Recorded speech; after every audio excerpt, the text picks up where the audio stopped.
जय हिंद बच्चों, कैसे हैं? मस्त है, स्वस्थ रहो, अपनी पढ़ाई बेहतरीन तरीके से कर रहे हैं, आशा नहीं पूरे विश्वास के साथ कर सकते हैं। और बताइए आपका पढ़ाई लिखाई कैसा चल रहा है? और बताइए, हाँ सब बच्चे जुड़ गए हैं और नोट्स वोट्स बन रहा है ना? नोट्स का रिवीजन चल रहा है, जो पढ़ाया गया है उसका रिवीजन हो रहा है ना?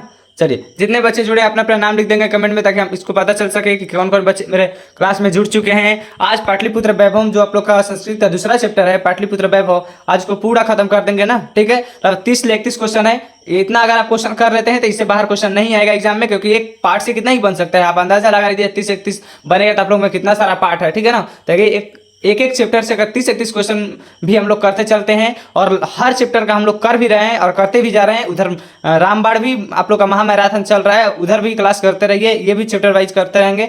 और लास्ट आते आते लगभग आप लोग को हम टारगेट दिए हैं कि 500 सेट कर लेंगे। 500 सेट कर लेंगे तो 500 सेट से बाहर क्वेश्चन नहीं आएगा। अगर आप 500 सेट को कर लेते हैं तो आप पूरा श्योर हो जाएंगे, ताकि आप एग्जाम में बैठेंगे तो आपको लगेगा कि नहीं, हम कहीं ना कहीं से ये क्वेश्चन को देखे हुए हैं। 500 सेट कर लेने का मतलब समझ रहे हैं? अगर 30 31 50 60 हम क्वेश्चन कराते रहते हैं हर सेशन में, तो उतना उतना क्वेश्चन कर लेते हैं आप तो बहुत ज्यादा चला जाएगा, ठीक है ना? चलिए, पहला क्वेश्चन को पढ़ते हैं, उसका जवाब देते हैं, ठीक है ना? और बीच में बातें होते रहेगा। चलिए, पहला क्वेश्चन पढ़िए और जवाब दीजिए। किसके काल में पाटलिपुत्र की रक्षा व्यवस्था उत्कृष्ट थी, मतलब अच्छी थी? किसके? चंद्रगुप्त मौर्य के, फिर समुद्रगुप्त के, कुमार गुप्त के, इनमें से कोई नहीं। आप आंसर बताइए, इसका आंसर क्या होगा? सब बच्चे कमेंट में लिखेंगे क्या होगा, बताइए। चलिए, हाँ हाँ, गुड गुड गुड, सही सही है, सही है। ए नंबर है। समुद्रगुप्त नहीं, समुद्रगुप्त नहीं, चंद्रगुप्त है, ठीक है ना? चंद्रगुप्त के शासनकाल में, ठीक है। चलिए अगला देखते हैं। 2 नंबर क्वेश्चन क्या कह रहा है कि बुद्ध काले पाटलिपुत्र से नगर से नाम की, कहने का मतलब कि भगवान बुद्ध के समय में पटना का क्या नाम था, पाटलिपुत्र का क्या नाम था? पाटलग्राम, या फिर पटना, या फिर पाटलीग्राम, या फिर पुष्परम? बताइए क्या होगा इसका राइट आंसर? राइट आंसर क्या होगा बताइए, सब बच्चे कमेंट में लिखेंगे। जितने भी बच्चे जुड़े हैं नाम अपना अपना नाम रख देंगे, ठीक है ना? और जो नए बच्चे जुड़े हैं वो अपने चैनल को सब्सक्राइब कर लेंगे, क्योंकि ये आपका ही चैनल है, आपका ही परिवार है। जितना आप लोग इसमें जुड़िएगा और आप 500 सेट कर लेंगे, कर लीजिएगा, तो समझ जाइए कि आपसे बाहर क्वेश्चन नहीं होगा। तो आप चाहते हैं कि 500 सेट हम भी कर लें, तो आप इस चैनल को सब्सक्राइब कर लीजिए, बेल आइकन को ऑन कर लीजिए, ताकि आपको 500 सेट पूरा लगातार आज से ही, मतलब कल से कहिए से चल भी रहा है, पर अभी से आप जुड़ के जितना पीछे बैक हो गया उसको भी देख लीजिए, आगे जितना होने वाला है कुल देखते रहिए, ठीक है ना? इसका राइट आंसर क्या हो जाएगा? सी हो जाएगा, ठीक है। राइट आंसर इसका पाटलीग्राम हो जाएगा, ठीक है ना? पाटलीग्राम। चलिए 3 नंबर क्वेश्चन को देखते हैं। 3 नंबर क्वेश्चन क्या करे बाबू कि पटना में गंगा नदी पर कौन सा सेतु बना है? पटना में गंगा नदी जो, इस पर कौन सा सेतु है? राजेंद्र सेतु, धनुष सेतु, या फिर गांधी सेतु, या फिर जगजीवन सेतु? बताइए इसका राइट आंसर क्या होगा? ये तो पढ़ाया गया है, पढ़ाया गया है। बच्चा जो जो किताब पढ़े होंगे, जो जो क्लास को देखे होंगे, अटेंड किए होंगे, उनको पता चल जाएगा कि कौन सा क्वेश्चन है, ठीक है। पटना में जो गंगा नदी पर कौन सा बांध बना है? तो सी, ठीक है ना? सी। चलिए, गांधी सेतु है, गांधी सेतु। चलिए 4 नंबर क्वेश्चन को देखते हैं और उसका जवाब देते हैं। मतलब 30 से 31 क्वेश्चन है, 30 से 31 क्वेश्चन को अगर आप कर लेते हैं तो इससे बाहर क्वेश्चन नहीं आएगा, ठीक है ना? श्योर रहिए। चलिए, क्या कह रहा है कि गोलघर कहाँ है? दरभंगा में, पटना में, भागलपुर में, फिर गया में? ये तो हल्का क्वेश्चन है, आप जवाब दे दीजिएगा। ये राइट आंसर क्या हो जाएगा? बी हो जाएगा, बी, ठीक है ना? पटना में। चलिए अगला देखते हैं। अगला क्या कह रहा है? 5 नंबर, कुटनी काव्य, कुटनी माता के काव्य के रचनाकार कौन है? कुटनी माता के बोलिए, समुद्रगुप्त, या फिर दामोदर गुप्त, या फिर चंद्रगुप्त, या फिर मेगास्थनीज? इसका राइट आंसर क्या होगा? राइट आंसर बोलिए। कमेंट में सब बच्चे लिखेंगे, जितना भी बच्चे जुड़े हैं सब लोग कमेंट में लिखेंगे। और जो नए बच्चे जुड़े हैं प्लीज बाबू मेरे चैनल को सब्सक्राइब कर लीजिए, ताकि आपको हर रोज एक नई वीडियो के साथ आपको मिलता रहेगा, ठीक है ना? चलिए, इसका राइट आंसर क्या हो जाएगा? राइट आंसर भी हो जाएगा, राइट आंसर भी हो जाएगा, दामोदर गुप्त ना, दामोदर गुप्त। चलिए 6 नंबर क्वेश्चन को देखते हैं। 6 नंबर क्वेश्चन का करके, कस महापुरुष जन्म पाटलिपुत्र अस्थि, मतलब कौन सा महापुरुष का जन्म पटना में हुआ है? पाटलिपुत्र में गुरु नानक, मतलब गुरु नानक है, फिर राजा राम मोहन राय के, महावीर स्वामी, या फिर गुरु गोविंद सिंह? तो आपको बताया गया है कि सिखों के 10वें गुरु गुरु गोविंद सिंह का जन्म हुआ है पटना में, ठीक है ना? पटना के गुरुद्वारा जिसको बोला जाता है वहां पे, ठीक है ना? राइट आंसर क्या हो जाएगा? डी हो जाएगा। चलिए 7 नंबर क्वेश्चन को देखते हैं। 7 नंबर क्या कह रहा है कि सिखों के 10वें गुरु कौन थे? ये तो अभी तुरंत बता दिए। सिखों के 10वें गुरु कौन थे? जवाब दे दीजिए। गुरु नानक, गुरु तेग बहादुर, या फिर गुरु गोविंद सिंह, या फिर गुरु रामदास? बता दीजिए इसका राइट आंसर क्या हो जाएगा? राइट आंसर सी हो जाएगा, राइट आंसर सी, अभी तो तुरंत बताए गुरु गोविंद सिंह। अब देखिए 8 नंबर क्वेश्चन। 8 नंबर क्वेश्चन क्या कह रहा है कि पाटलिपुत्र किस प्रांत की राजधानी है? प्रांत मतलब होता है राज्य, ठीक है ना? प्रांत मतलब होता है, यहाँ पे आप याद रखिएगा, राज्य। प्रांत मतलब होता है राज्य। अच्छा, कह रहा है कि पाटलिपुत्र किस राज्य की राजधानी है? तो ये तो हम लोग कभी नहीं भूल सकते हैं, क्योंकि हम लोग इसी राज्य में रहते हैं। हम लोग किस राज्य में रहते हैं? कमेंट में कर दीजिए। ये क्वेश्चन आपको होमवर्क दे रहे हैं, ठीक है? होमवर्क है, आप इसका जवाब दीजिए, ठीक है ना? चलिए अगला देखते हैं, अगला देखते हैं। चलिए 8 को हो गया ना? 8 नंबर क्वेश्चन का जवाब दे दीजिए। चलिए 8 नंबर का जवाब, चलिए कितना बच्चे दिए? हाँ हाँ, ए, हाँ ए होगा, ये बिहार।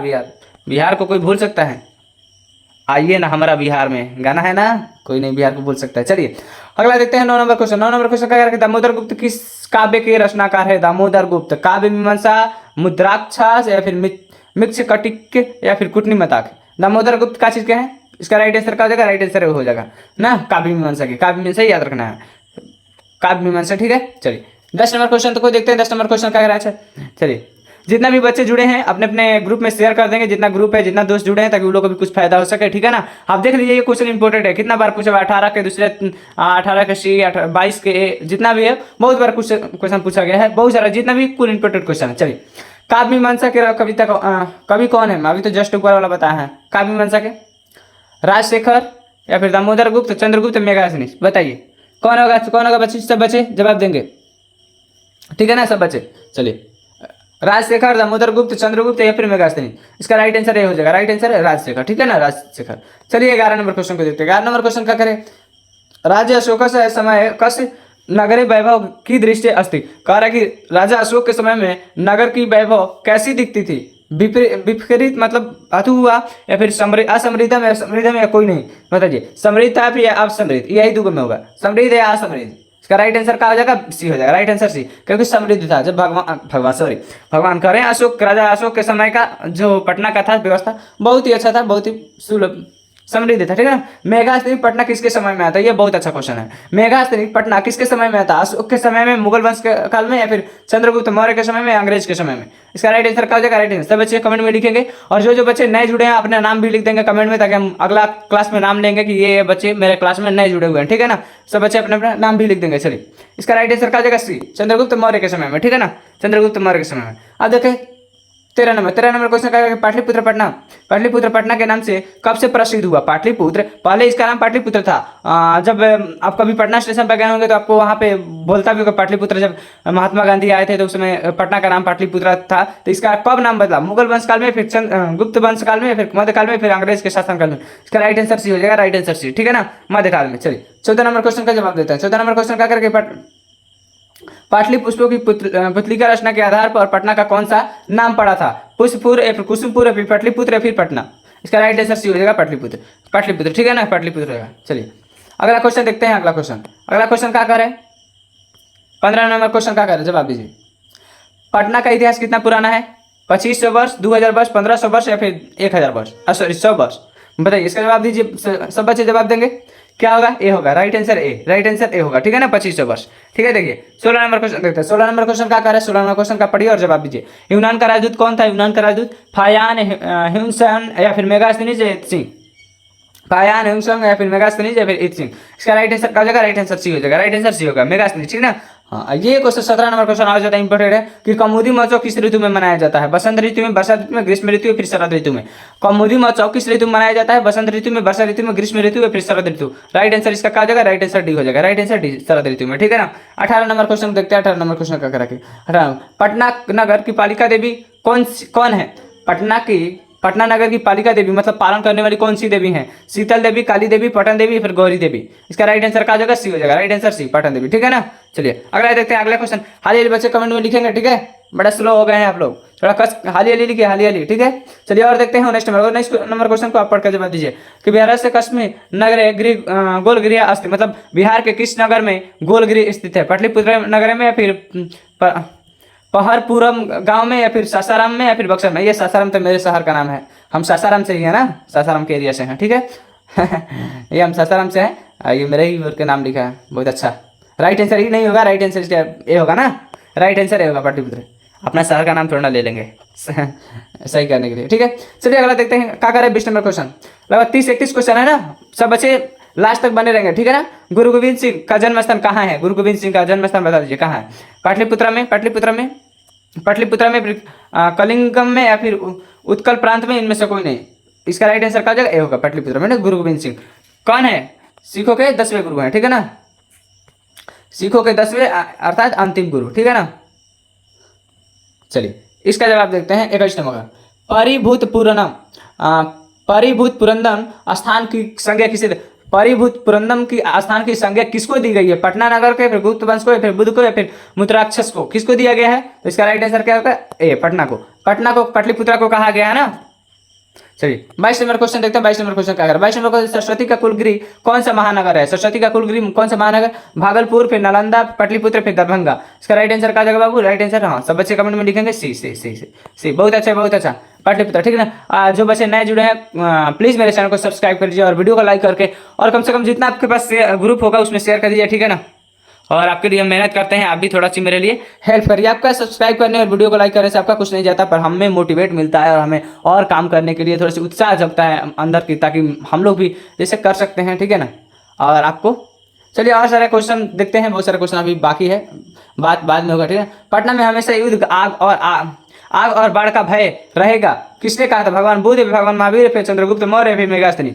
पटना हमेशा युद्ध, आग और बाढ़ से भयभीत रहेगा, मतलब भरा हुआ रहेगा, ये किसने बोला था? तो भगवान बुद्ध बोले थे, ठीक है ना, भगवान बुद्ध का कहना था। चलिए अगला देखते हैं 24 नंबर। 24 नंबर क्वेश्चन क्या करें कि कौमुदी महोत्सव डायरेक्ट अति प्रचलित, मतलब किसके समय में कौमुदी महोत्सव प्रचलित हुआ था? मौर्य शासन काल में, फिर आंग्ल शासन काल में, या फिर गुप्त शासन काल में, या फिर अशोक शासन काल में। इसका राइट आंसर क्या जाएगा? राइट आंसर सी हो जाएगा, गुप्त शासन काल में, ठीक है ना। चलिए 25 नंबर क्वेश्चन देखते हैं। 25 नंबर क्वेश्चन, 25 नंबर क्वेश्चन क्या करें? जवाब दीजिए। पाटलिपुत्र वैभव पाठ में किस शहर का वर्णन किया गया? पाटलिपुत्र जो वैभव हम लोग पाठ पढ़ते हैं, इसमें किस शहर के बारे में बात की गई? भागलपुर में, वाराणसी में, पटना में, फिर इलाहाबाद के बारे में। किसके बारे में बात की गई है? तो पटना के बारे में, ठीक है ना, पटना के बारे में। ये तो क्वेश्चन एकदम हल्का है, हलवा है, ठीक है।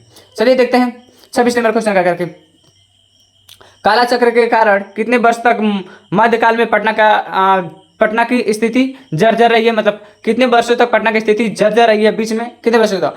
500 वर्षों तक, या फिर 1000 वर्षों, फिर 200 वर्षों, या फिर 3000 वर्षों तक? कितने वर्षों तक? इसका राइट आंसर भी हो जाएगा, राइट आंसर भी 1000 वर्षों तक, ठीक है ना, राइट 1000 वर्षों तक, ठीक है। चलिए 27 नंबर क्वेश्चन देखते हैं। 27 नंबर क्वेश्चन का 27 नंबर क्वेश्चन, पटना शब्द किस शब्द से बना हुआ है? पटन देवी, या फिर पाटली, या फिर पतन, या फिर पाटन। इसका राइट आंसर क्या हो जाएगा? सब बच्चे कमेंट में लिखिए कौन कौन बच्चे पहले लिखते हैं कमेंट में, हम देखते हैं। हाँ इसका क्या हो जाएगा? पतन, ठीक है ना, पतन, राइट आंसर सी हो जाएगा। चलिए 28 नंबर देखते हैं। 28 नंबर क्वेश्चन क्या कर रहा है कि कह गुरु गोविंद सिंह किस धर्म के गुरु थे? हिंदू धर्म, जैन धर्म, बौद्ध धर्म, या फिर सिख धर्म? डी में है सिख धर्म, बताइए कमेंट में करिए। गुरु गोविंद सिंह सिखों के 10वें गुरु और अंतिम गुरु थे। इसका राइट आंसर क्या हो जाएगा? डी हो जाएगा, राइट आंसर डी होगा, ठीक है ना, सिख धर्म। चलिए अगला देखते हैं। बहुत ही कम समय भी हम लोग के पास है और बहुत कम क्वेश्चन भी बचा है, ठीक है, ज़्यादा टाइम नहीं वेस्ट करेंगे, चलिए अगला देखते हैं 29 नंबर क्वेश्चन। 29 नंबर क्वेश्चन क्या करें बाबू? जवाब दीजिए सब लोग 29 नंबर क्वेश्चन पे। पाटलिपुत्र किस नदी के किनारे अवस्थित है? पाटलिपुत्र किस नदी? गंगा नदी, सोन नदी, पुनपुन नदी, फिर गंडक नदी। पाटलिपुत्र किस नदी किनारे है? गंगा, सोन, पुनपुन, गंडक। इसका राइट आंसर क्या हो जाएगा? राइट आंसर हो जाएगा गंगा नदी के किनारे, ठीक है ना, गंगा नदी के किनारे। चलिए ए में ना ए सही हो जाएगा। चलिए अगला देखते हैं। राजशेखर प्रमुख काव्य ग्रंथ कौन सा है? काव्य प्रकाश, या फिर काव्य मीमांसा, फिर साहित्य दर्पण, या फिर कूटनीति। राजशेखर के द्वारा लिखा हुआ काव्य मीमांसा, ठीक है ना, राइट आंसर इसका हो जाएगा बी। चलिए अगला देखते हैं 31 नंबर क्वेश्चन का। 31 नंबर क्वेश्चन का कह रहा है, जवाब दीजिए। गुरु गोविंद सिंह का जन्म स्थान किस नाम से प्रसिद्ध है? गुरुग्राम से, फिर गुरुद्वारा, फिर गुरुगांव, या फिर गुरुघर। इसका राइट आंसर क्या हो जाएगा? बी हो जाएगा, राइट आंसर गुरुद्वारा, ठीक है ना। अब बताइए आपको ये सेशन कैसा लगा? ये लगभग 30-31 क्वेश्चन था आप लोग को। पाटलिपुत्र वैभव आप लोग का संस्कृत जो दूसरा चैप्टर है उसका था। आप बताइए अगर आपको ये अच्छा लगा होता, जो बच्चे हैं नए बच्चे हैं सब लोग बच्चे कमेंट में भी अपना नाम भी लिख देंगे, और वीडियो को लाइक कर और चैनल को सब्सक्राइब कर लेंगे और ज़्यादा से ज़्यादा लोगों को शेयर करेंगे, ठीक है ना। आपका एक सब्सक्राइब, आपका एक लाइक मेरे लिए बहुत मोटिवेट करता है और मेहनत करने के लिए उत्साह जगाता है, ठीक है ना। तो आप प्लीज़ मेरे चैनल को सब्सक्राइब कर लीजिए और ज़्यादा से ज़्यादा मतलब ये सेशन को, हर मेरे सेशन को आप पूरे बिहार भर में फैला दीजिए। लगभग हम टारगेट दिए हैं 500, हर वर्ष की भांति इस बार भी हमने टारगेट दिया है कि 500 सेट कर लेंगे। 500 सेट से बाहर क्वेश्चन नहीं आएगा, ठीक है ना, 500 सेट से बाहर क्वेश्चन नहीं आएगा, ठीक है ना। लगभग 500 सेट आप लोगों को करा ही देंगे और उससे बाहर क्वेश्चन नहीं। अगर आप इस चीज़ को रट लेते हैं तो समझ जाइए कि आपका काम बन जाने वाला है। आप जाइए एग्जाम हॉल में तो लगेगा कि नहीं हमको कोई पढ़ाकर भेजा है, ठीक है ना। और अपना मन लगा के पढ़ते रहिए, जितना भी पढ़ाया गया है उसको रिवीजन करते रहिए, नोट्स बनाया है उसका रिवीजन करिए। और जितना आप लोगों को क्लास हर रोज 2-3 क्लास मिलता है, आप रोज 2-3 क्लास को अटेंड करिए। और लास्ट हो मतलब आपको परीक्षा से 1 घंटा पहले आपको छोड़ेंगे, परीक्षा से 1 घंटा पहले आपको छोड़ने वाले हैं, उससे पहले आपको कराते ही रहेंगे ऑब्जेक्टिव क्वेश्चन, सब्जेक्टिव क्वेश्चन, ठीक है ना। चलिए बाय बाय बाबू, जय हिंद, वंदे मातरम, जय हिंद, वंदे मातरम।